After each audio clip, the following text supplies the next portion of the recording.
Hello दोस्तों, आज हम जानेंगे कि भारत और रूस विशेष साझेदारी के बारे में 2025 की। तो इसमें कैसे रूस के और भारत के बीच रक्षा सौदे होते हैं और तेल में कैसे व्यापार होता है उसकी कूटनीति के बारे में जानेंगे और नए विश्व समीकरण के बारे में जानेंगे। तो पहले हम इंट्रोडक्शन जान लेते हैं। तो व्लादिमीर पुतिन के आज भारत आगमन के साथ ही नई दिल्ली में 2 दिनिया दौरा आरंभ हो रहा है। तो व्लादिमीर पुतिन क्या कर रहे हैं? भारत आगमन कर रहे हैं, भारत आ रहे हैं। कहाँ पर? नई दिल्ली में आ रहे हैं। वो 2 दिन तक आएंगे, रहेंगे यहाँ पर। तो जिसमें नरेंद्र मोदी के साथ उनकी बैठक होने वाली है। तो वो निजी डिनर भी करेंगे जो 23वें भारत रूस वार्षिक शिखर सम्मेलन में शामिल होंगे।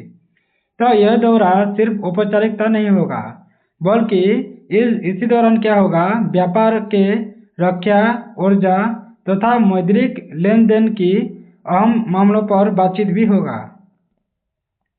तो पहले इसकी हम पृष्ठभूमि और द्विपक्षीय संबंधों का इतिहास जान लेते हैं। तो पुराने दोस्ताना रिश्ते हैं रूस और भारत के बीच। तो भारत रूस पूर्व में सोवियत संघ थे। जब रूस सोवियत संघ थे तभी से ही हमारे संबंध उसके देशों के साथ अच्छे रहे हैं। तो जैसे रक्षा निर्माण में या ऊर्जा में या परमाणु सहयोग में रूस और भारत का साझा इतिहास रहा है। जैसे भारत ने रूस से बड़े पैमाने पर रक्षा उपकरण खरीदी थी।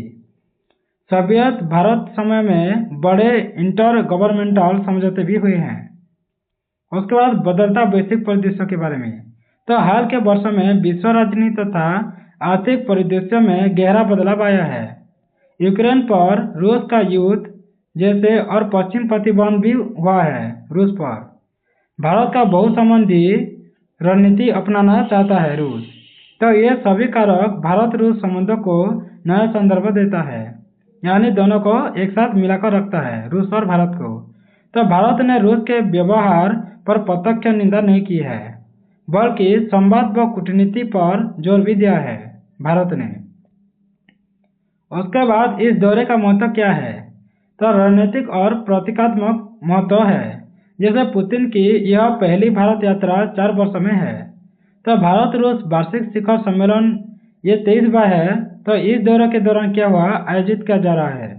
तो इस दौरे का आयोजन ऐसे समय में हो रहा है जब भारत अमेरिका संबंधों में तनाव है और रूसी पश्चिमी देश खासकर अमेरिका द्वारा दबाव बना जा रहा है। तो इसका उद्देश्य क्या है?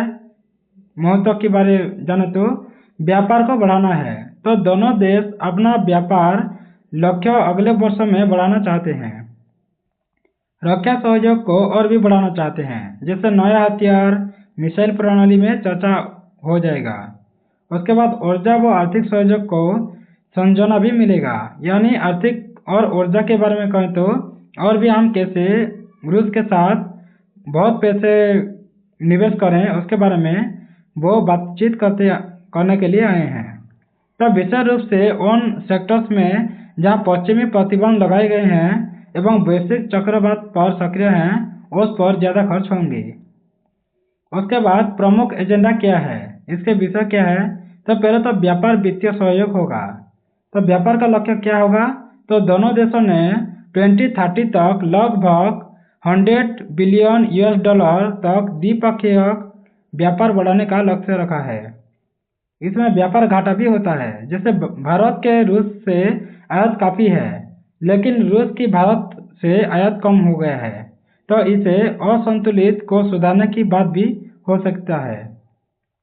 उसके बाद मुद्रा लेन देन एवं भुगतान व्यवस्था भी होगा। जैसे रूस ने कहा है कि वह रूबल रुपये जोड़ी में लेन देन को बढ़ावा दे रहे हैं ताकि तीसरे पक्ष के प्रतिबंधों का सामना न करना पड़े। उसके बाद श्रम प्रवास भी होगा। रूस ने भारत से कुशल श्रम लेने की इच्छा जताई है, जो आर्थिक एवं सामाजिक सहयोग का नया आयाम भी हो सकेगा। उसके बाद रक्षा एवं सुरक्षा सहयोग भी होगा। तो रक्षा उपकरण की बात करें तो भारत और रूस के बीच नए प्लेटफॉर्म जैसे S-400 ट्रैम्स व संभवतः Su-57 5वीं पीढ़ी के लड़ाकू विमान पर चर्चा में भी है कि भारत खरीदेगा। तो लॉजिस्टिक एवं समर्थन समझौते भी होंगे। जैसे रूस की संसद, जिसको हम डूमा कहते हैं, उन्होंने भारत रूस बीच लॉजिस्टिक समर्थक विनिमय इसका समझौते को पारित कर दिया है, जो अभ्यास में, देखभाल में, प्रशिक्षण में सहयोग बढ़ाएगा। उसके बाद मिसाइल व क्रूज मिसाइल का विकास भी होगा। जैसे जोड़ो समझौते में ब्रह्मोस्त्र मिसाइल की अगली पीढ़ी भी बाहर निकल सकता है और हाइपरसोनिक सिस्टम पर विचार भी हो रहा है। उसके बाद ऊर्जा व कच्चे तेल की भी बात करेंगे।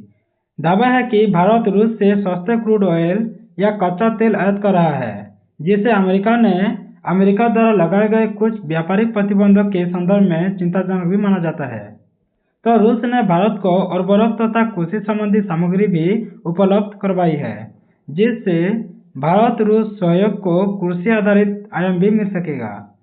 उसके बाद भू राजनीतिक एवं रक्षा डिप्लोमेसी के तहत तो भारत ने स्पष्ट किया है कि वह यूक्रेन की स्थिति पर युद्ध नहीं करेगा, बल्कि संवाद व कूटनीति के द्वारा ही हल चाहता है। तो इस दौरे के माध्यम से भारत रूस यह सिग्नल देते हैं कि उनका विशेष व विशेषाधिकार प्राप्त रणनीतिक साझेदारी होगा और अभी भी वह जीवंत रहेगा, जिसको हम special and privilege strategic partnership कहते हैं। उसके बाद चुनौतियां एवं विचार विमर्श के बिंदु भी होंगे। जैसे व्यापार असंतुलन होता है तो क्या होगा, तो भारत रूस से बहुत अधिक आयात करता है, जबकि रूस से भारत को कम निर्यात मिलता है। तो इसे असंतुलन ने भारत की चिंता बढ़ा दी है। यह स्पष्ट है कि भारत चाहता है कि अपनी निर्यात क्षमता को बढ़ाकर रूस से आयात निर्भरता कम करे।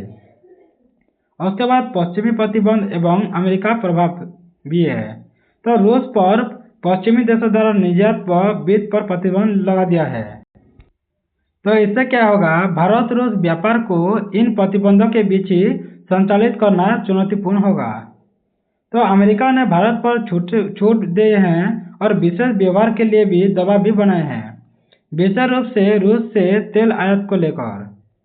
तो भारत को इस द्वंद्व में संतुलन बनाए रखना होगा, रूस के साथ संबंध भी रखें और पश्चिमी देशों व अमेरिका जैसे देशों के साथ भी संबंध को बिगाड़े बिना ही आगे बढ़ चले।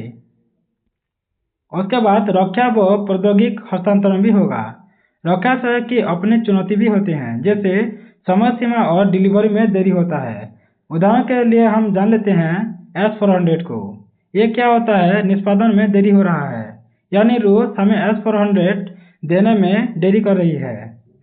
उसके बाद नव प्रौद्योगिक और उत्पादन साझेदारी भी।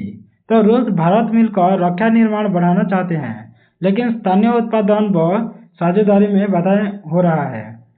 तो अंतर्राष्ट्रीय प्रतिबंधों के संबंध में अमेरिका की कास्टा, जिसको हम countering America advance sorry-throw sanction act कहते हैं, इससे क्या होता है, व्यवस्थाएं रक्षा में लेन देन को प्रभावित कर सकते हैं। उसके बाद ऊर्जा सुरक्षा व विविधीकरण के बारे में। तो भारत को ऊर्जा सुरक्षा की चुनौती भी है, जैसे सस्ते तेल स्रोत खोजने में, लेकिन सीमित विकल्प में रूस भारत रिश्ते का लाभ उठाना पड़ रहा है। साथ ही भारत को भविष्य में अपने स्रोतों को विविध बनाना भी है, ताकि किसी एक देश पर बहुत अधिक निर्भरता न हो जाए। उसके बाद भरोसा व वैश्विक संकेत।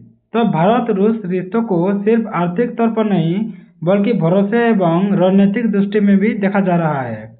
इसके बावजूद भी भारत को वैश्विक मंच पर अपनी समग्र छवि, अन्य साझेदारों के साथ संबंधों को और अपने हितों को संतुलन रखना रहेगा। उसके बाद इस दौरे से क्या उम्मीद है, तो भारत क्या उम्मीद लगाकर बैठा है, तो तुरंत संभव परिणाम क्या हो सकता है, तो कई समझौते हो सकते हैं डायरेक्टली।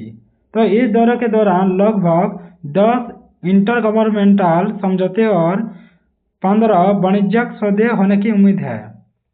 उसके बाद निजी डिनर व अनौपचारिक बैठक में क्या हो सकता है, तो यात्रा की शुरुआत निजी डिनर से ही होगी, जहां मोदी और पुतिन बिंदुओं को सुलझाएंगे। उसके बाद रक्षा व व्यापार पर इंटेंशन के चर्चा भी होंगे, जैसे S-400, सुखोई 57, क्रूज मिसाइल और मुद्रा लेन देन जैसे विषयों पर गति मिलने की संभावना हो सकता है। उसके बाद मध्यम अवधि की उम्मीद क्या हो सकता है? तो व्यापार लक्ष्य तक पहुंचने की दिशा में ठोस शुरुआत हो सकता है, जैसे 2030 तक 100 बिलियन लक्ष्य को दृष्टिगत रखते हुए नए एक्सपोर्ट सेक्टर में जैसे फार्मा में, कृषि में, आईटी में, मशीन निर्माण में, इन पर बढ़ाई जा सकता है। उसके बाद मुद्रा और भुगतान व्यवस्था का नया ढांचा भी खोल सकता है। रूबल और रुपया लेन देन हो सकता है। ऋण व क्रेडिट व्यवस्था तथा वित्तीय बुनियादी ढांचों को मजबूती बनाया जा सकता है। उसके बाद रक्षा व प्रौद्योगिकी साझेदारी को अगले स्तर पर भी पहुंचा जा सकता है, जैसे मेक इन इंडिया, रक्षा निर्माण व साझा विकास को भी आगे बढ़ा सकता है भारत। उसके बाद दीर्घकालीन दृष्टि क्या हो सकता है? तो भारत की वैश्विक रणनीति में रूस को एक महत्वपूर्ण स्तंभ बनाए रखना, जबकि अन्य साझेदारों जैसे अमेरिका, जापान, ऑस्ट्रेलिया, यूरोप के साथ संतुलन बनाए रखना होगा। उसके बाद ऊर्जा व रक्षा को आत्मनिर्भरता की दिशा में कदम बढ़ाना होगा। उसके बाद व्यापार व आर्थिक संरचना को अधिक विविध करना होगा, ताकि किसी एक देश या स्रोत पर बहुत अधिक निर्भरता न रहो। उसके बाद निष्कर्ष। तो इस दौरे से स्पष्ट है कि भारत रूस संबंध सिर्फ पारंपरिक मित्रता तक सीमित नहीं है, अब यह बहुआयामी रणनीतिक साझेदारी की दिशा में अग्रसर है, जैसे व्यापार में, रक्षा में, ऊर्जा में और मुद्रा व्यवस्था में। ये सब में अब बड़े रूप में मायने रखता है, लेकिन चुनौतियां भी है। विशेष रूप से व्यापार असंतुलन है, पश्चिमी प्रतिबंधक का दबाव भी है, और वैश्विक रणनीति या राजनीति में संतुलन बनाए रखना ये जटिलता हो चुका है भारत के लिए। तो भारत अगर इन चुनौतियों का समाधान ढूंढ सके तो इस साझेदारी से न कि सिर्फ प्रधानमंत्री मोदी की सरकार को बल्कि देश के विकास को लंबी गति मिल सकती है। Thanks for watching. वीडियो को देखने के लिए। अगर ऐसे वीडियो आपको अच्छा लगता है तो सब्सक्राइब कर दें, लाइक, शेयर और कमेंट जरूर करें। धन्यवाद।